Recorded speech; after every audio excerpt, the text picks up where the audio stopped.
It's about being an artist. How, kung paano mo siya mas ma-encourage yung artistry mo, whether you're a painter or a musician, ganyan. Kasi yun yung nag-peak ng interest ko into reading books. Kasi sabi ko, may ganito palang knowledge yung mga books na binabasa ng mga tao na mahilig magbasa ng libro. So, hindi siya kasi basta-basta nakukuha sa YouTube, right? Hindi siya nakukuha sa iba't ibang apps, ganyan. Ayun. Kantahin mo yung tabi-tabi. Sige ba, kung bagsakan mo ako ng Leon, kakantahin ko tabi-tabi dito.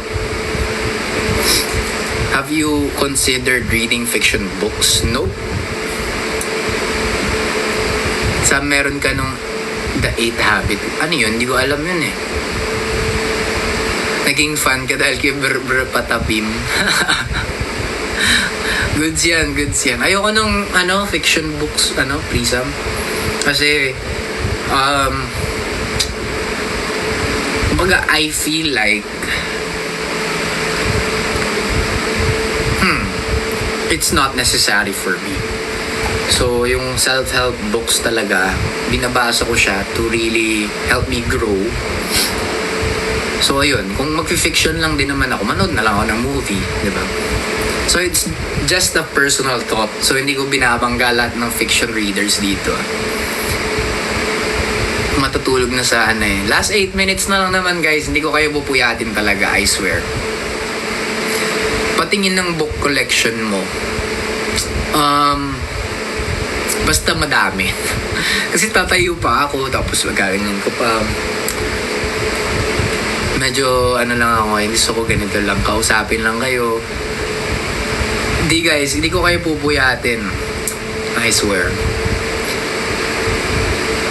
Late na ba me? Oo, Geraldine, medyo. Last 7 minutes na lang ako. And I hope ma-hit ko yung goal ko before I end. Wala man lang nakalagay na goal ko dyan. Alam na yan ng mga OG viewers ko. When ulit kayo magkita ng Brr Patapim?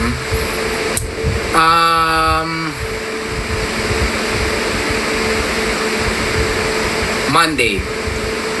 Baka Monday. Hi Casey.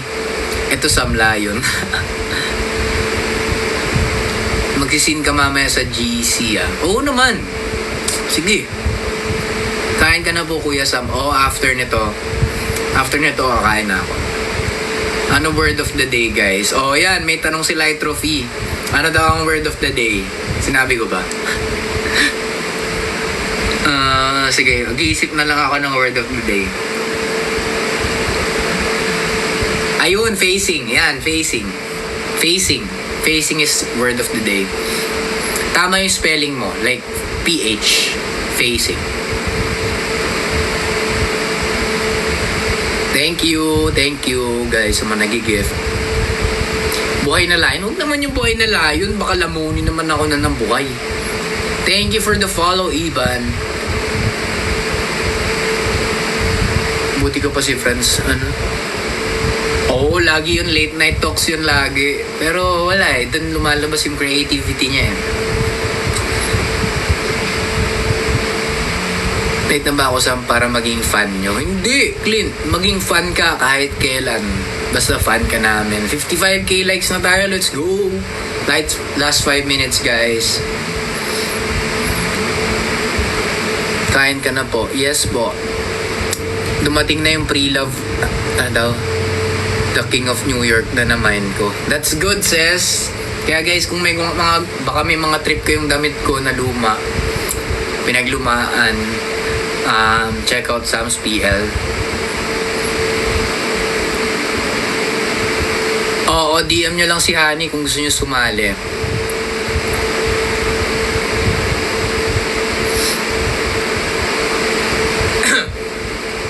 Good night. Good night sa mga matutulog na. Nag-DM na daw si Ren, Honey.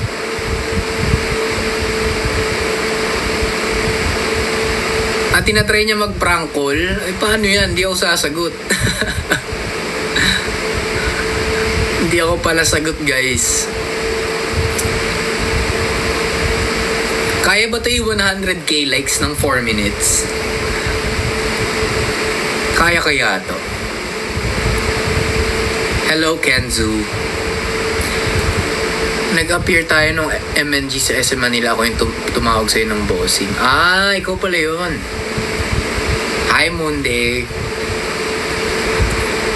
Paano sa katulad ko nagsistart pa lang ang day kasi night shift worker, wala pang pagbati. Polaw! Saludo ako sa mga night shift worker. Hindi ko alam kung paano nyo nasusurvive yung ganyang shift. Pero saludo ko sa inyo. Ingat ka at galingan mo pa. Hindi na siya masakit. Alin lang hindi masakit?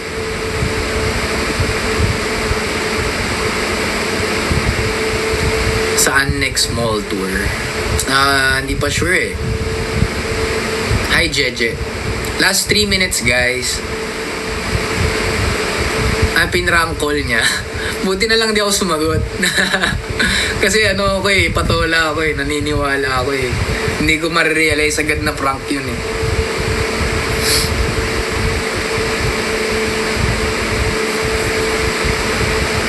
Okay lang, Regina. No pressure. I just have hopes kapag nagde-live ako. High hopes lang palagi. Thank you, Clint. Maraming salamat sa iyong pagpuri. What's your hair wax po? Iba-iba eh. Yung isa Japanese, tapos yung isa lang sa bench. What if prank call mo siya? Wag, ayoko mag-prank call, guys. Ayoko na. Are you still studying po? I stopped Iris eh. Iris lang pala. Oo, tama si Honey. Oo, gatekeep ko yun. Gatekeep. Ay, okay. Sorry. Ang kapal nga nung ring ko nun. Sorry.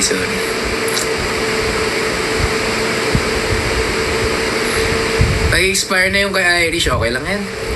Kahit di na kayo mag-resub, guys, okay lang. Okay lang talaga. Last 2 minutes. Sa last 2 minutes na lang, may share na lang ako. Na isa pa, one last.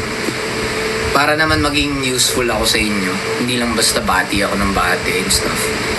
Eto, dami ko dito eh.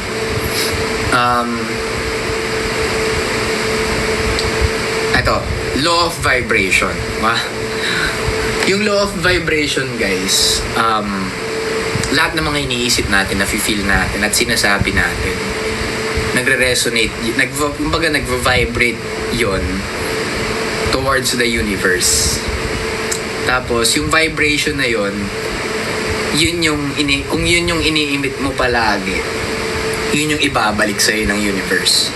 For example, lagi kang nagpapakulungkot, lagi kang nag-aalala, lagi kang paano kung busted na ako, paano kung ganyan.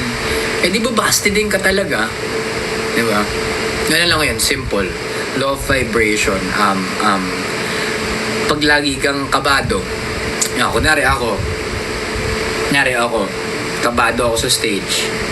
Tapos, yun yung vina-vibrate ko sa universe. Ang ibabalik niya sa akin, lahat ng mga iniisip kong mali. Like, magkakamali ako, mag-aano ako, ganyan. So, it's a conscious effort na kailangan nating paulit-ulitin at maging aware of vibration.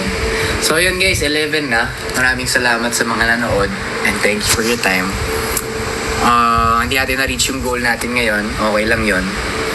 But, next time, siguro. Good night, guys. Sa mga subscribers ko, magsilabasan kayo, flex ko lang kayo. Magsilabasan, Noodle, Regina, Darren, Prisam, Achi,